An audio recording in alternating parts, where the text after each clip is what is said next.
Lord John Mann, and this is in a way the second conversation that we're having. I was invited by Lord John Mann and the Anti-Semitism Policy Trust to have this conversation. So Lord John Mann was appointed in 2019 as an advisor to the government on anti-Semitism. So the first question, I think I'd like to know a bit more about your role, Lord Mann, if you could please let us know.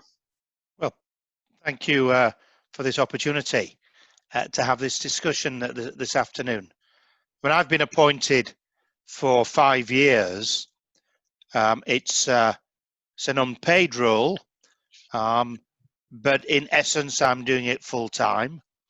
And the role is, how I perceive it anyway, is to ensure that the British government does everything that's required to play its role in combating anti-Semitism. And when it comes to dealing with hatred, I've always taken the approach that government has to take a lead, but we shouldn't simply rely on government. If we rely on government, then it becomes a question, do we cheer them or do we boo them on what they've done? I think what's far more vital is government and parliament takes a responsibility, gets the laws right to allow every community to live its life as it chooses to do so, to empower communities through the law, and to ensure as well that the state doesn't put any blocks or barriers either on whole communities, sections of communities, or individuals or individual families in terms of their lives and their opportunities. And so the government's role critically should be an empowering role, and therefore my advice becomes more complex in the sense it's how do we get the right balance to make sure that government interventions are positive, and where government doesn't need to intervene, government lets everyone get on with their lives without trying to run it for them. And that will always be a tension, whoever's in government, and that's going to be a tension in the next few years.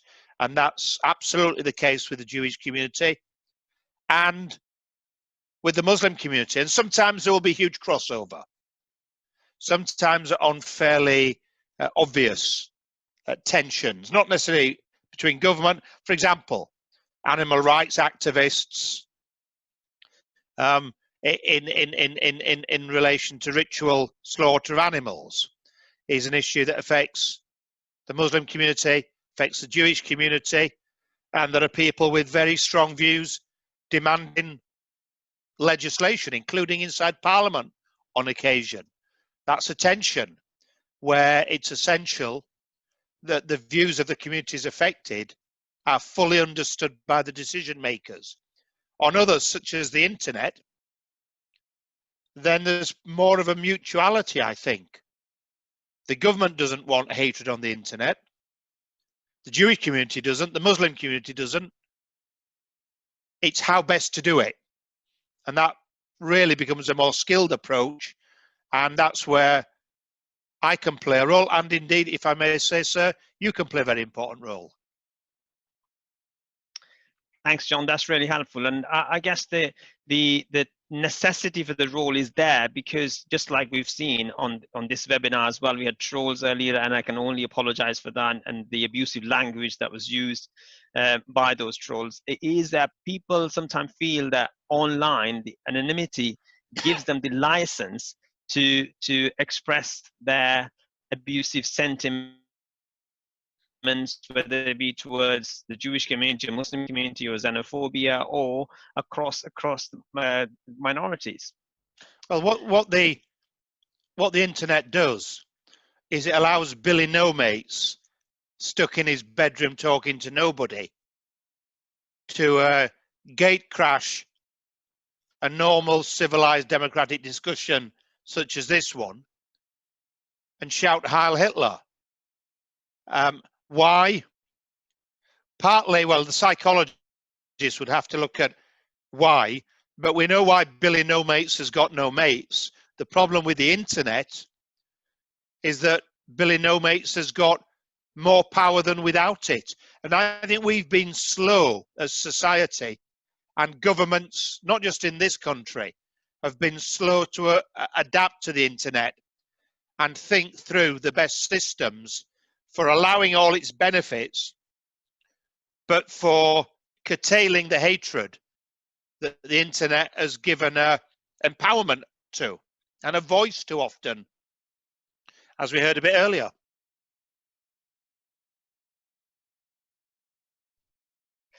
I guess the next question is how can we collaborate on some of the work that you are undertaking with large organizations and institutions to call out hatred and raise awareness about them? You know, how do we call out the hatred together and to raise awareness about in the communities that they belong to? I think there's two ways. If we make an initiative with the Jewish community, for example, on policing and hate speech, or football and hate speech, one that I've been doing a lot of work on recently, that is directly transferable to the Muslim community positively, directly.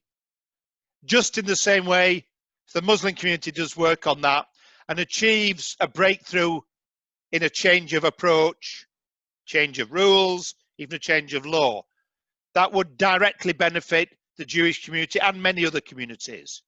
So we help one another.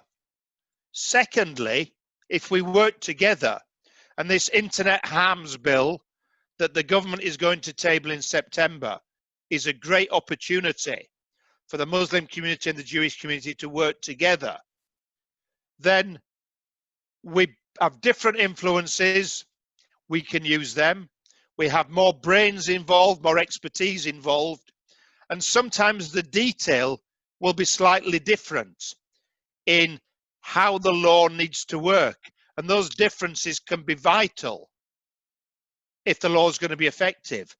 And so on that, the ideal would be not just work together in some vague concept, but in detail.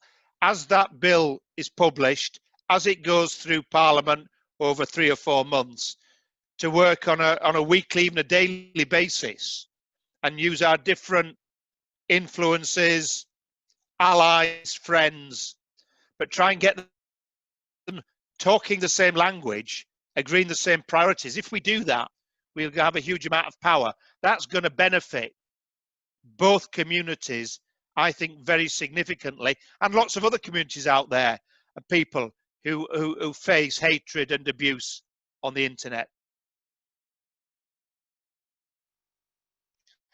And this internet harms bill, as you mentioned, Lord Mann, is really important because we've seen how internet amplifies the voices, and at times actually those who have bigoted views use internet to spread hatred, and once that platform is taken away from them, then effectively they lose that power over people to radicalize people even at times, and incite hatred, as we saw. So for instance, we saw just before the beginning of Ramadan for Muslims, a month of fasting, there were trolls saying that they're likely to be more COVID-19 cases because Muslims, socially gathered together in the anti-Muslim hatred working groups. Independent members produced a report that how social media was used to spread some of that hatred during COVID-19 as well, and a global pandemic, national emergency. But even during those times, those who have the agenda to spread hate, they didn't rest. And it was the same around anti-Semitism as well during COVID-19 lockdown. Absolutely. And we've seen during the lockdown a lot of the traditional hatreds reinforced. And so, I've seen blogs, for example, chat rooms that managed to jump from anti-Semitism to anti-black racism, to anti-Muslim hatred and racism, almost within the same phrase, certainly within the same minute. And that's been, over the last few years, more unusual to see that, when people have been bold enough to hit out at everybody they hate. Usually they've been slightly more selective, and the Muslim community has often been at the forefront of that, because they've been perceived by the cowards as perhaps an easier target sometimes, a lazier target as well, one where some quick generalizations can be used and are used. And I think we need to empower ourselves on the internet, and the law needs to be improved to allow us to do it. So that if somebody wants to put hatred against you, me, or anybody on the internet, we need a remedy for dealing with that, rather than just asking if Facebook or Twitter or somebody else will sort the problem for us. We need the power to take down those who spew out the hatred. And I think that's doable. So that's what I want to see from government, is good legislation. But Parliament's got the power, and we can influence Parliament collectively and individually. That's why I think working together on that bill will pay huge dividends. And if we learn to work together well on that bit of legislation, think what else we could do over the next few years in detail on issues of mutual concern to improve other bits of legislation or other government priorities, including spending priorities, in other words, where the money goes. Yeah, you mentioned about mutual concerns and also mutual collaboration to work around hatred. I guess as we're having a frank conversation, one of the questions arises is that, to what extent do you think anti-Semitism and Islamophobia exist and pervade in Jewish and Muslim communities? And how do we most effectively address this? Because sometimes people think that actually both communities cannot get along with each other, although there are numerous examples of from all the way from Nisan Shim projects to Mitzvah Day and Sadaqah Day, and I'll come on to elaborate on some of those examples. But just really interested to hear from yourself, how do you think we can effectively address degrees of anti-Semitism or Islamophobia existing within both communities? Well, I take the same view of the French philosopher Jean-Paul Sartre, who said, every one of us has discrimination within us, prejudice within us. And prejudice is the word he used. The question is, are we prepared to challenge it?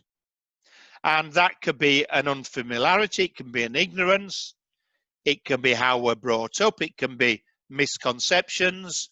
And it's very interesting. I was far more familiar going into a Muslim household when I came into Parliament than a Jewish household.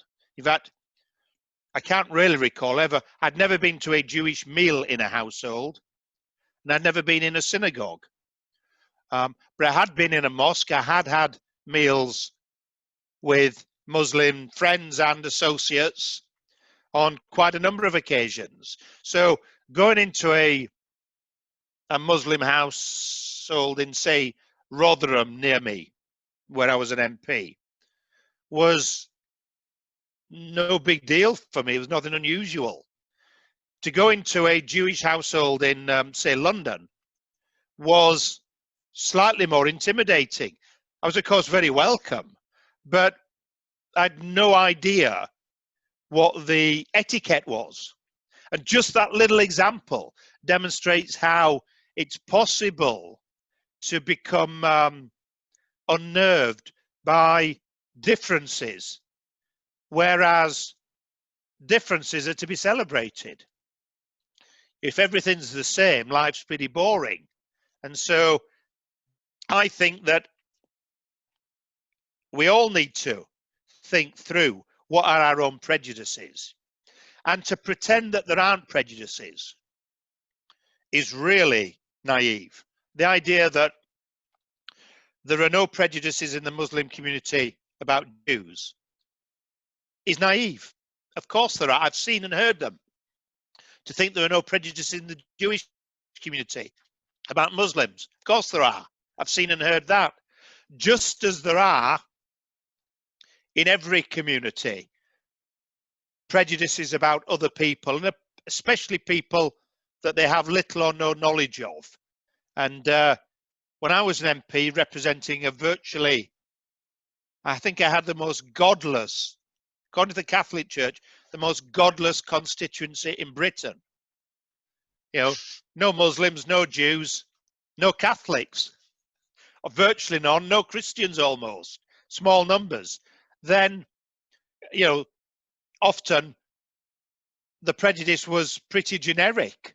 You know, they didn't like religion, they didn't like the church, they didn't like Muslims, they were anti-Semitic in what they said, and that could be in the same household. And yet, they weren't necessarily hateful people. Often there were people who were uncertain, who were ill-educated, uninformed, who didn't know what they were talking about. Not all, some were full of hatred as well, but they were a minority. I've never found anything other than a small minority who have real hatred. Often it's, far more often, it's prejudice based on ignorance. And therefore, we should challenge it within our own communities. And if we do, I think that's empowering, not just helping to stop prejudice. I think it's empowering to those communities, because if you think about why you hold certain views, then you also understand why people sometimes are prejudiced against you, and think through what you can do to make it easier for them to be less ignorant. I think we build on one another.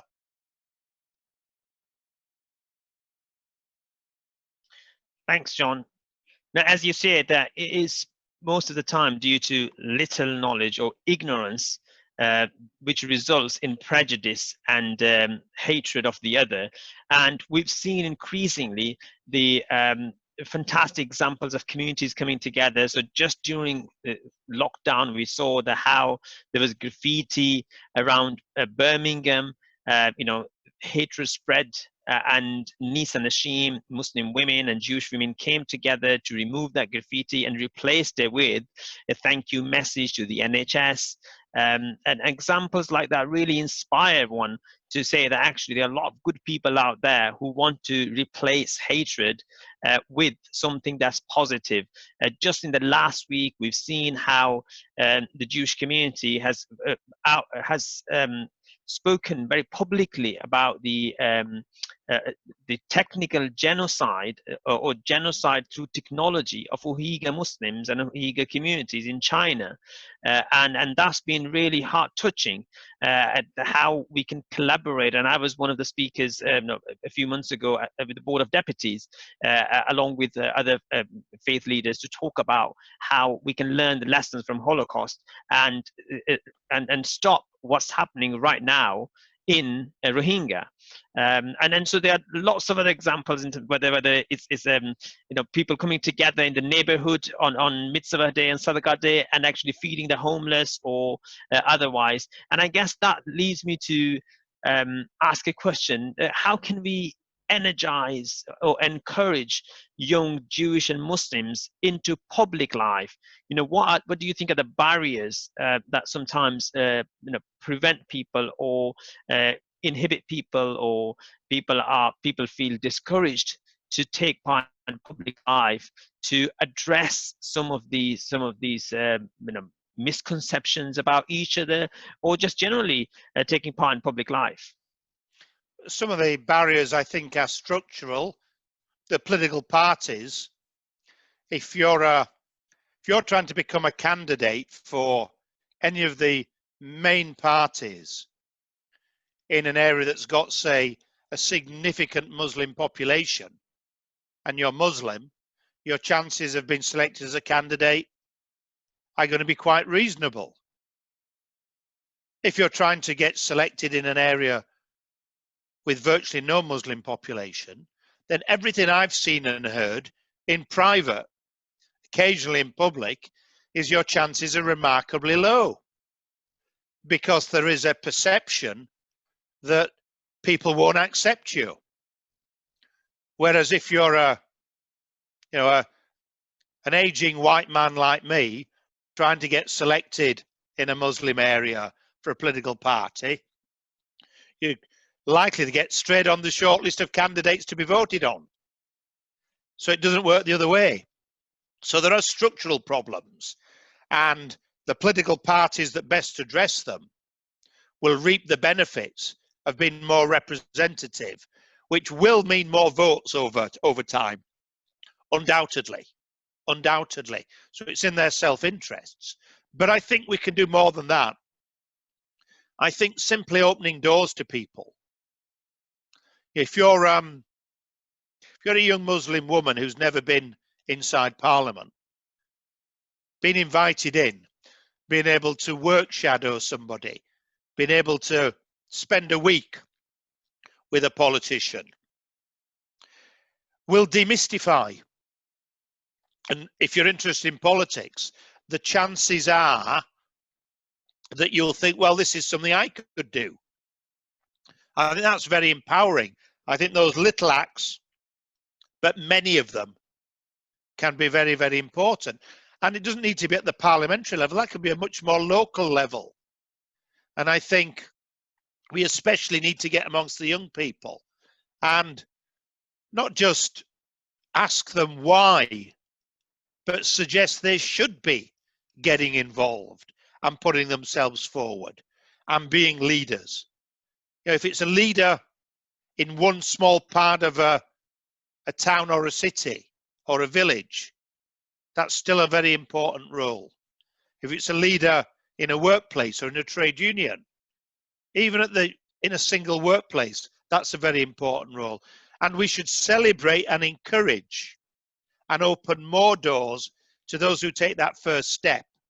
And more than anything, that's where we could work together. Those who've already decided they want to do something, to give them a helping hand, take them out of their comfort zone. So let me be really basic on that. If you're a young Muslim and they shadow you, Karim, for a day, then to shadow Qari Asim is probably very educational, slightly intimidating. Imagine if they were to shadow me.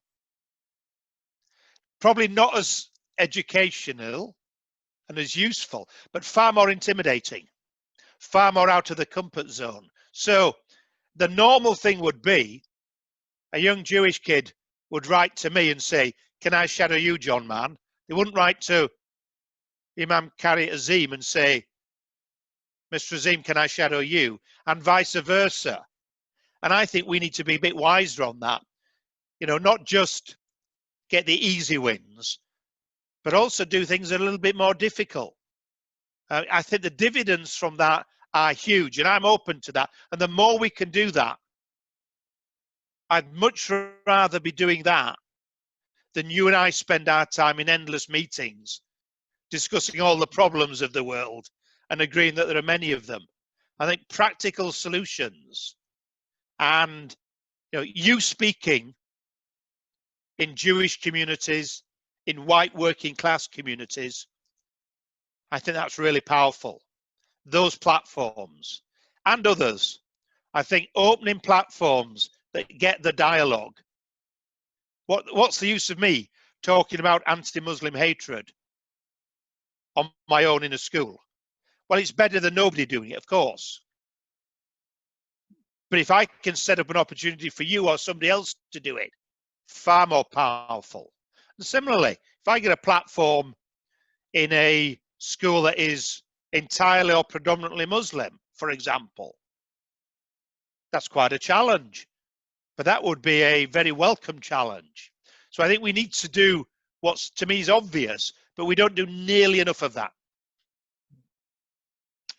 Thanks, John. I saw lots of people clapping and putting thumbs up, so that totally agree with you in terms of, sometimes it might sound basic, but this is where it starts, just opening doors, allowing platforms, allowing people to shadow each other, and showcasing those role models. And I'm sure whoever will join you, they'll have far more educational journey than myself. So thanks for that.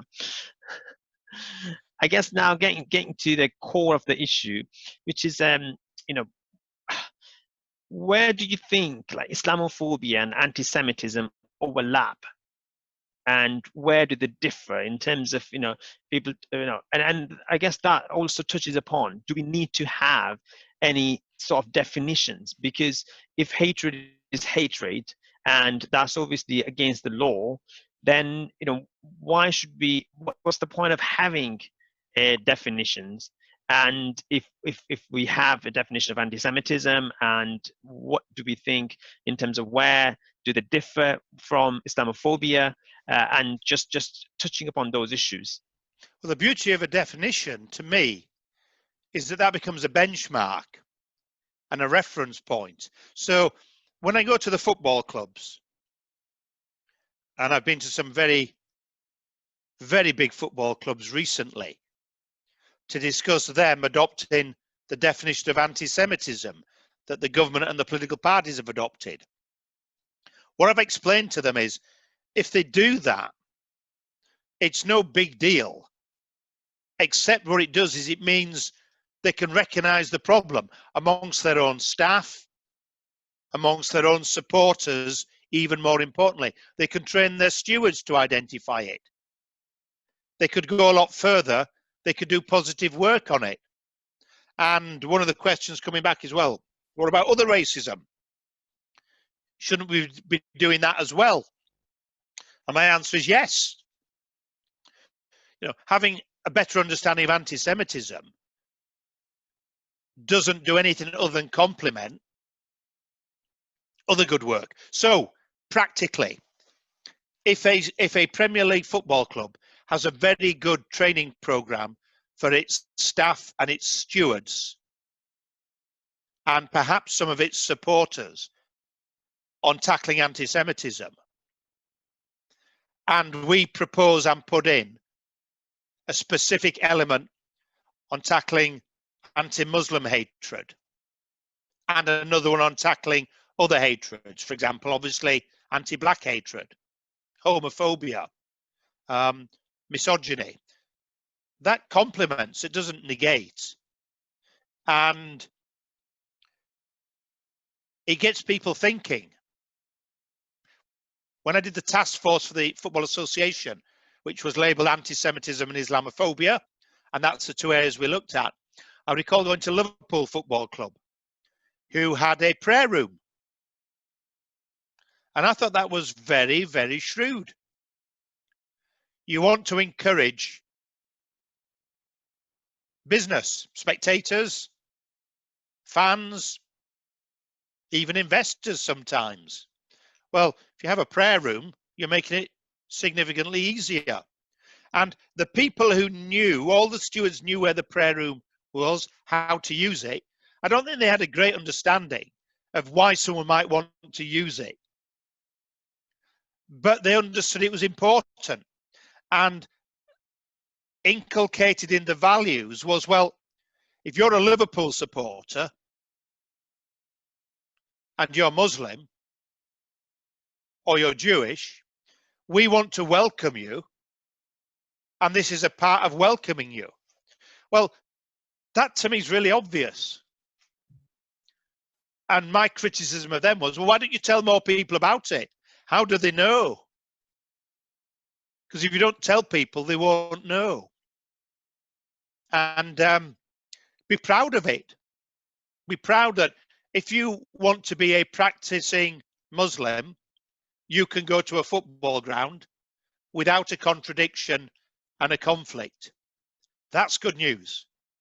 If you're Jewish and you want to wear a kippah on your head during a football match, you should be free to do so without abuse. And if anyone abuses you in any way, they should be removed, not you. That again is really obvious. And so the crossover is huge in that, in my view. And some of the practical crossovers are huge, but the principle is there. Hence, if I can get an inroad on anti-Semitism in a big football club, I think it's absolutely certain that that provides an easy opening for an inroad in tackling anti-Muslim hatred, and vice versa.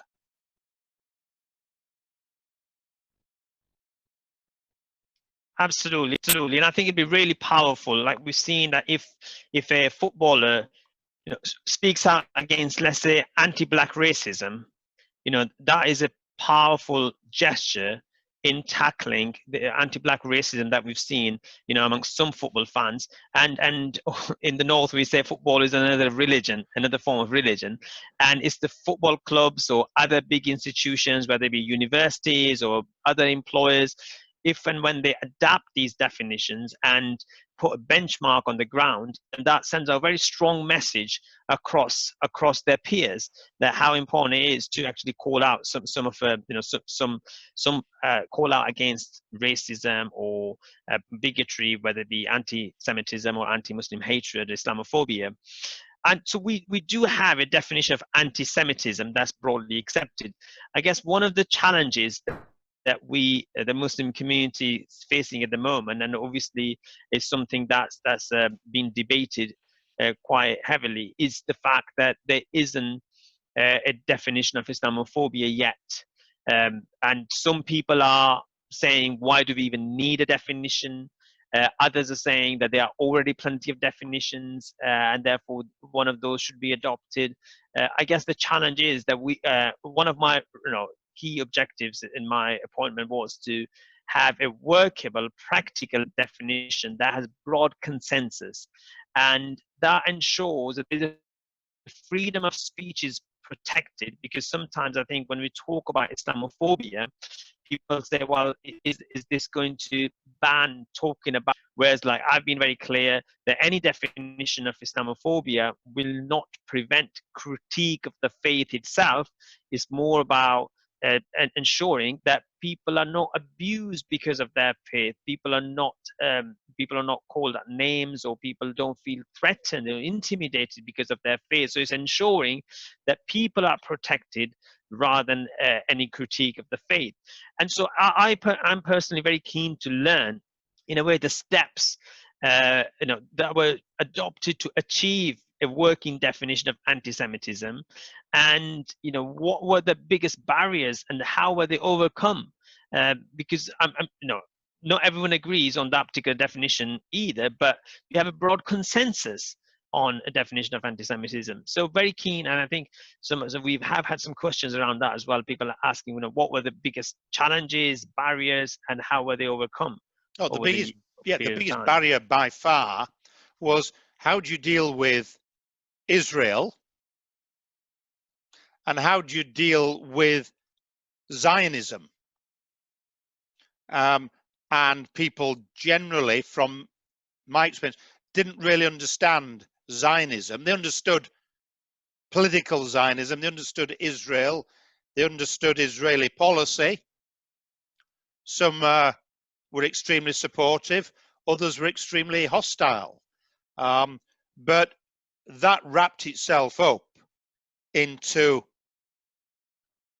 all sorts of other issues, and some of it was very easy. So I used to pose the question, why do you use the term Nazi to describe the Israelis? What's the purpose in doing so? What's going on in your head that makes you do so? And how does that assist you in trying to change the policy of the Israeli government that you don't like? Let's say on settlements. That's probably the easiest example. Lots of people in the British Parliament are against Israeli settlements. how do they express that?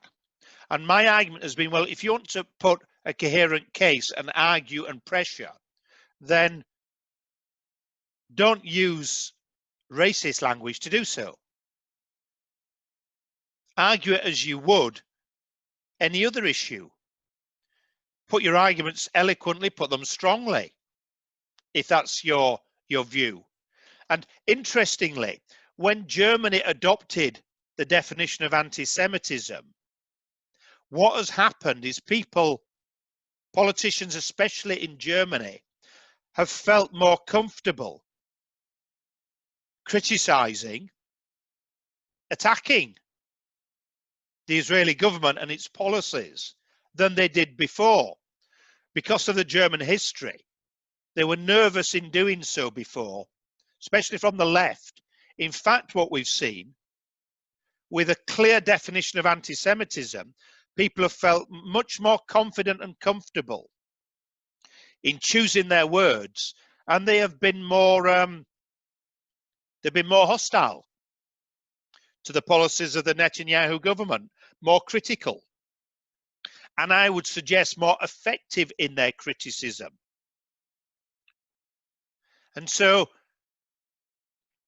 I think a definition mustn't restrict free speech.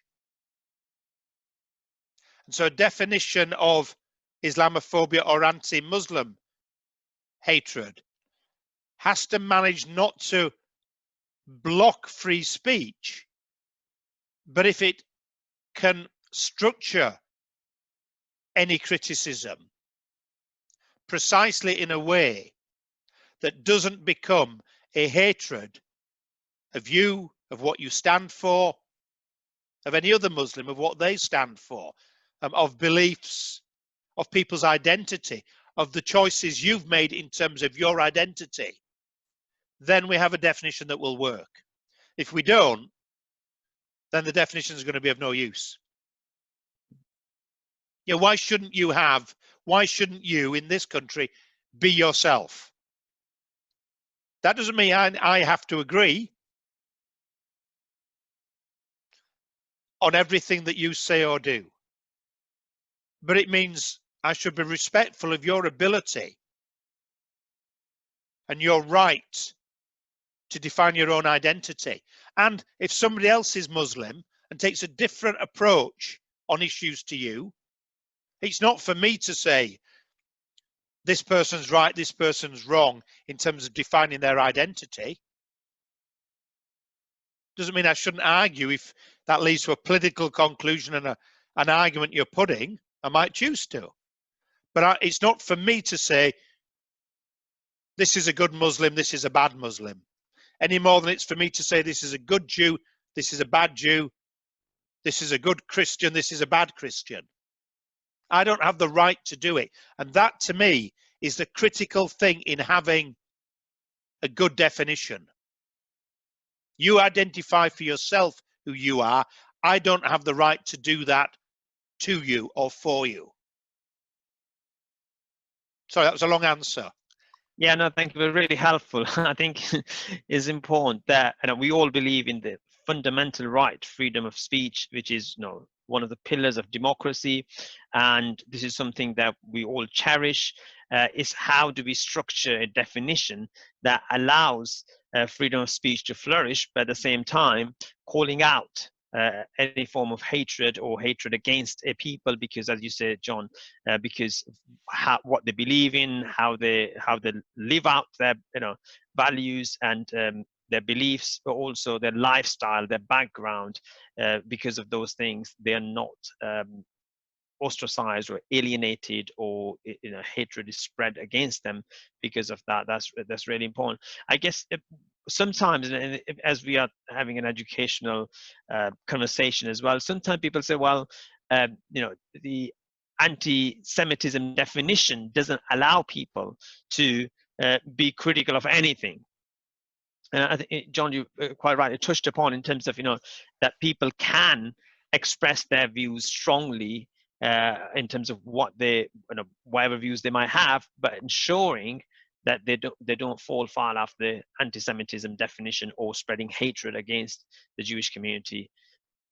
And it contributes nothing to winning a debate or to changing policy to move into anti-Semitic language. So, and this example of the word Nazi in relation to Israel is such a simple but powerful example of that. If somebody listening in now wants to make a speech that's heavily critical of Israel, let's say Netanyahu's annexation proposals, make a heavy, hard-hitting speech, why would they need to use the word Nazi? Why would they need to hold British Jewish people to account for the policies of the Netanyahu government? That would be strange to me. And it's a lazy way of arguing. And that laziness has been quite detrimental in how people have dealt with the Muslim community. You know, that basic concept, oh, they're all the same.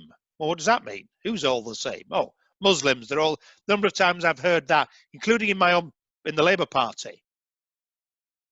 It's a very strange concept. What do you mean they're all the same? But I heard that over the years a lot, or things similar to that.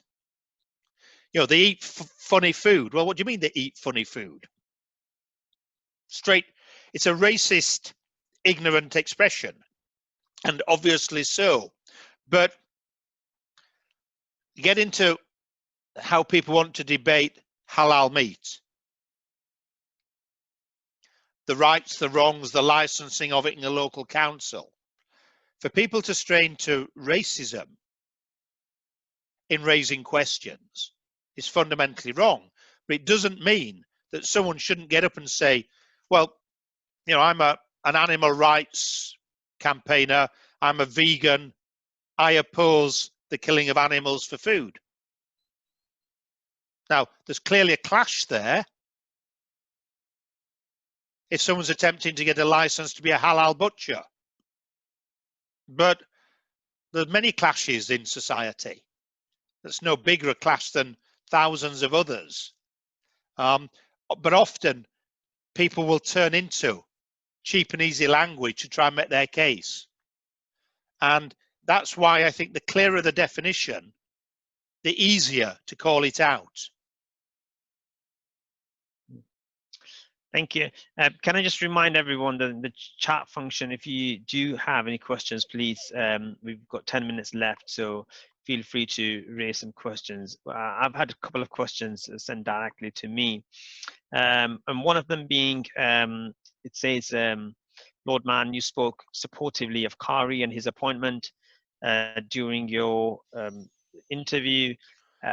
What can be done to tackle increasing anti-Muslim hatred in society? So I guess that's the question, in terms of if you support the having a workable definition, you support the appointment of defining Islamophobia, anti-Muslim hatred.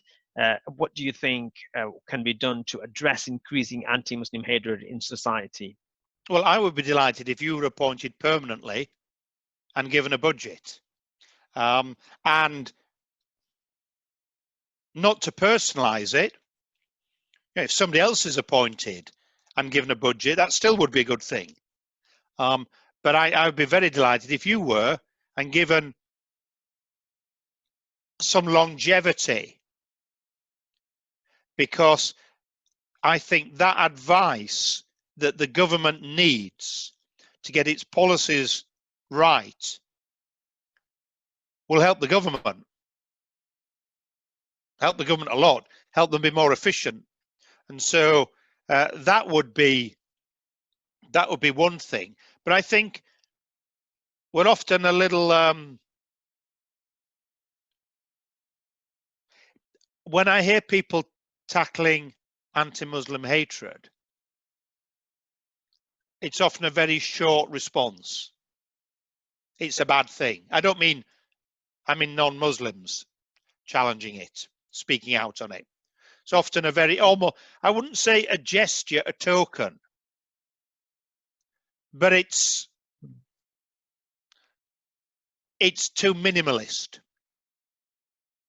And I think what we've learned from tackling anti-Semitism and getting non-Jews to tackle anti-Semitism is that there needs to be a build-up of expertise there to get into the more difficult issues. You know, schooling is a difficult issue in the Jewish community and in the Muslim community. Not everywhere, not most of schooling, but there are issues there. There are some conflicts. There are some trade-offs potentially, and difficult ones. Well, people will therefore hide away from that. And I think we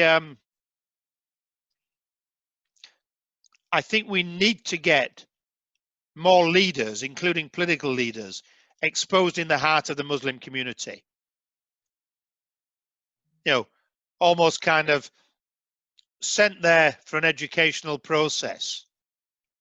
When I started doing the work on anti-Semitism, I spent a lot of time going into the Jewish community, just trying to learn everything, to observe, to listen, to eat everything I could, to get a feel. And I don't think that non-Muslims do that nearly enough. And I think the Muslim community could have a stronger strategy for kind of making that almost, not quite obligatory, but almost obligatory. Because if that's done, that will force people into dialogue. And then they'll say things, and they'll be more outspoken, and they'll be horrified. When we took a lot of MPs to a Jewish school in Manchester to listen to 16, 17-year-olds, I think we took 14 MPs, none of whom were Jewish. At least one was a Muslim MP, Khalid Mahmood. They were shocked at what they heard. Shocked. Because the kids said it as it was. And that had a big, big impact on people. I think replicating that concept, not necessarily exactly the same way, but that concept with the Muslim community would also pay big dividends.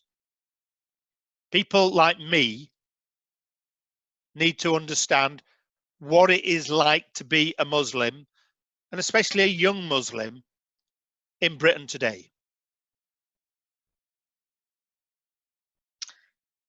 Thanks, John. You mentioned about schools, and actually, we've got a question from Zainab. She asked the question: we keep talking about making our curriculum more inclusive, particularly in schools. Yet, apart from individuals like teachers or school efforts, nothing has been imposed nationally. What can we do on a national level to ensure this issue is addressed to avoid othering communities? And actually, there's another question linked to that. Someone asking, how can we build resilience in the younger generation to tackle, some form of hatred as and when they see it, call it out wherever they see it? Oh, I think schools are critical in it. Secondary schools especially are critical in this. I think students at school should be challenged and should be allowed to challenge others. And I think it's one of the biggest weaknesses of politics in this country, and has been for a long time, that the usual interaction is a member of parliament goes into a school, speaks for 30 minutes, takes 3 questions and disappears, and does that once a year. And the bad ones don't even do that. Well, how does that give you any understanding? And, I used to run a summer school for a week, take kids, 16-year-olds down to London. And there are very, very, very few Muslim kids live in my area. So we built in a school in Coventry. and they participated as well. And probably a majority of the kids they sent were Muslim. Totally altered the dynamics. First day was terrible, us and them. Second day was difficult, us and them. Third day, the vast majority wanted to learn from one another. And those that didn't really expose themselves. And there were some from the Coventry schools and the schools from Nottinghamshire. There were a handful who wouldn't interact. So it wasn't, but that's the real world. You're never going to get 100%. And that was so powerful, so obvious. But that kind of thing, from my experience, virtually never happens. Throw them in together. Let them solve their own problems. Let them, understand the differences. Let them work through the differences. Release people a little bit out of their comfort zone. And the results are really interesting and the learning really powerful. Well, that means that you're encouraging. But if you then open doors at the same time, the big doors, incredibly powerful. And the Muslim community is getting pretty smart at working through how to open doors. That is going apace, but it needs to broaden, it needs to be wider. It needs to not just be the high flyers, the ones who are going to get good school grades and go to university. That's very important, but it needs to be broader as well. But there's a lot of very good stuff going on there. And I think other communities could learn from the Muslim community in that, because I think you're probably the leader in doing that in this country at the moment. And you could do a lot more as a community. But I think other communities are behind you in that. So I think they could be learning from you. I guess that's the question. There's a lot going on, a lot of positive stuff going on as well. But because the spotlight is on the negativity, and that as a result feeds into some of the narratives that have developed around Muslims. And there are actually two questions linked to that. So one, Samina Khan asks, she says, Islamophobia is a relatively new phenomenon. What do you believe to be the root causes, and how can those be addressed to neutralize Islamophobia? And linked to that is another question which says, evidence from the Muslim community shows that media plays a large part in creating Islamophobic attitudes. How does Lord Mann suggest the media issue is tackled? Well, I mean, conflict, to answer the first question, conflict, international conflict, domestic conflict. If there's conflict, then people, the instinct is to come together, but the reality is often to do the opposite. That people go into where they feel safest. And so that means that anti-Muslim prejudice can spread much more unchecked. Terrorists, to cite the most common word probably of all that's used, certainly in an area like the one I live in. And who's a terrorist? Well, look at them. Look at the way they dress. Look what they look like. They're a terrorist. They must be. Look where they're going. Terrorist. And that builds up, and that uncertainty. And people get nervous. People get nervous about what's happening when there's uncertainty. Everyone gets nervous. But people understand their own nervousness, not the other person's nervousness. That's my experience. And so we're not very good at dealing with that. And if let me give you a really crude example. It really is crude, but I'll give it anyway. I'd rather say it as it is in my eyes. If there's been a terrorist attack and there's someone who's identifiably Muslim with a rucksack on the underground, then people are going to look at themselves and say, is that a bomb? What they don't think is what the Muslim person watching people look at them with suspicion is thinking and how they feel. So people are thinking about their own position in this. Now, how do you deal with that? Well, there's no easy answer to that. But separation is definitely a weakness. And good leadership is crucial, therefore, in those kind of situations. The better the leadership all round, the less separation. The question of the media. I worry less about the media day by day because the newspapers sell such low numbers that what they say, whether it's good or whether it's bad, has less influence by the minute. So where an article in the Daily Mail could cause real problems 10 years ago, today it causes less problems because less people see it. Doesn't mean it doesn't cause problems, but far less people see it. The television, I'm relaxed, to be honest, about the mainstream television. It could be a lot better, but I think I don't think it's a big problem in this country. BBC, ITV, Channel 4. I don't think it's a big problem. We can. I don't mean there aren't criticisms, and I've had some heated meetings, not least with the BBC over the years. But overall, I think that it's not a big problem.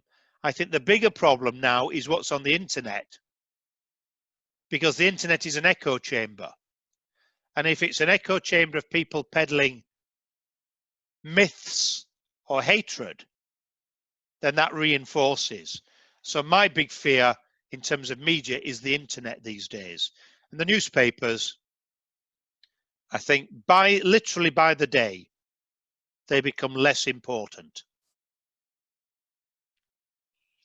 Yeah, I think it's I guess it's stereotyping and demonizing of the Muslim community that and conflating criminality with faith when terrorist event happens. That's where it really hurts people. And as you say, it's that sometimes people are more focused on their own understanding of the challenge or the stereotypes rather than actually how it impacts the person, the victim. We could go on about that, but I'm conscious of time, and I'm really sorry to everyone that we're not going to be able to cover all the questions that have been posed to us. I'm going to ask one last question, and then hopefully then I think we'll close it out. So this is from Gemma Levine. She's asked, how did you exclamation mark, manage to overcome the gender issue in learning your way around the Jewish community?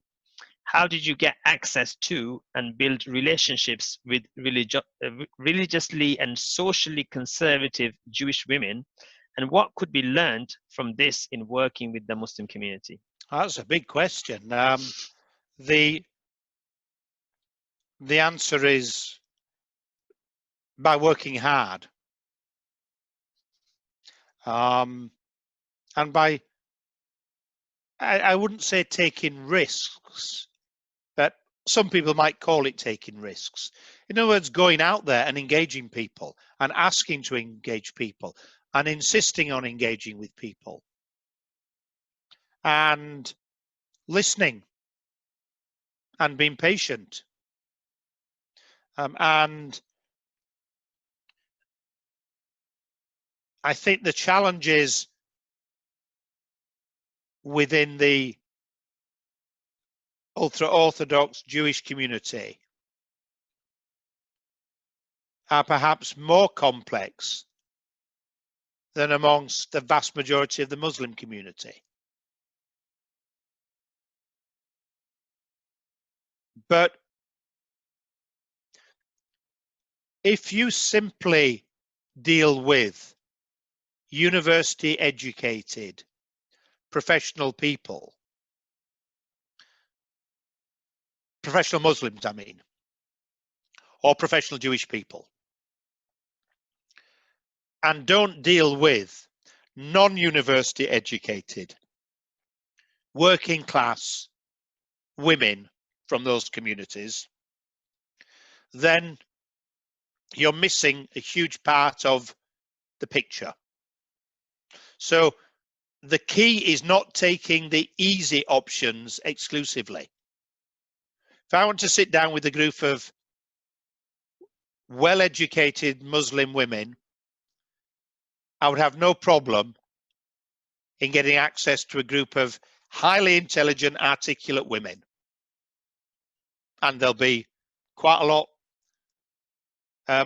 listening, observing today, participating. That won't be a problem. And they'll tell me their views. And there'll be hopefully good dialogue. And that is very, very important. But I need to bear in mind that as well, I need to be talking to a group of women who left school at 16 and have not worked or hardly worked, perhaps never worked since then, to get the full picture of the community. And that's the same in the Jewish community. So don't just go for the easy options. And I think if I could just conclude, carry on that, I think that's one of the weaknesses. People tend to go for the easier option. We need to ensure that you are meeting with the more awkward option in the Jewish community. Not the people running to meet you, but those running to avoid you. I need to be in, not just with you, which I do, but with those people in the Muslim community who really are not interested in talking with me. And we've got to crack that, because it's not just me trying to engage them, it's them engaging me. And not just you trying to engage with those people running away from the Jewish community, but them actually engaging you as well. I think that's vital.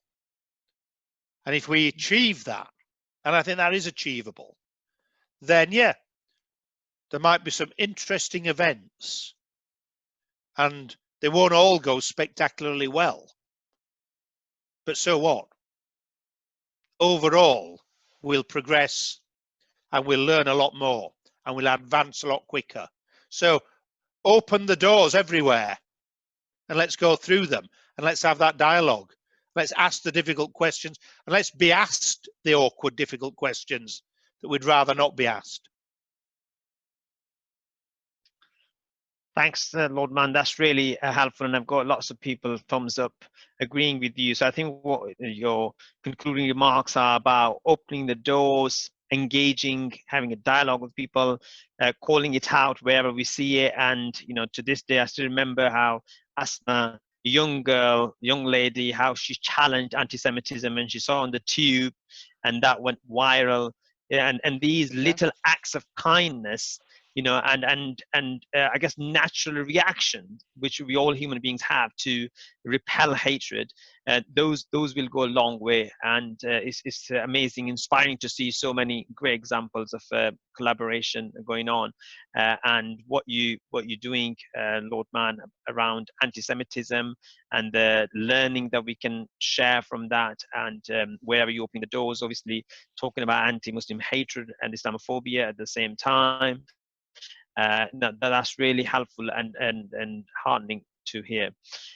I'm going to again apologize for the trolls at the at the start of the webinar. And this really obviously goes to show how much we need to tackle hatred wherever we see it, however we see it. I'm really sorry to all those who raised questions and I couldn't really pose it to yourself. 1 hour isn't long enough usually. So, but it won't be, it's obviously not the first one, and it won't be the last one. And look forward to carrying on this conversation with yourself, Lord John Mann. I really appreciate your time. And thank you to everyone who joined us today. On behalf of the independent members of the Anti-Muslim Hatred Working Group, I'd like to thank you again, Lord Mann, and everyone who joined us today. Thank you. Thank you.